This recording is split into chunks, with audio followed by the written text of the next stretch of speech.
नुआपड़ा जिला खड़ियाल वनखंड विभाग पक्षर आज जिला स्तरीय विश्व वन दिवस पालित 4 किलोमीटर साइकेल रैली अनुष्ठित।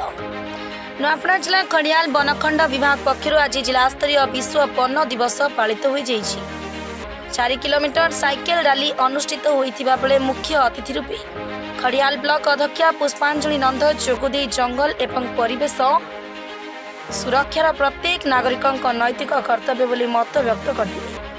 सभारे खड़ियाल वनखंड अधिकारी अजीज खान अध्यक्षता करी नागरिकों सहभागिता और सहायता जंगल वन्यप्राणी और जंगल खाद्यर सुरक्षा संभव बोली मत व्यक्त करते।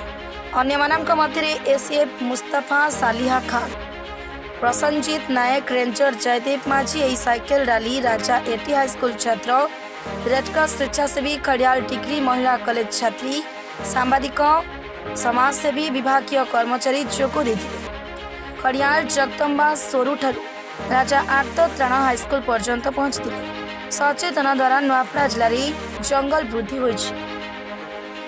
नुआपड़ा जिलूर ओम प्रकाश चौधरी रिपोर्ट, साई सत्य न्यूज।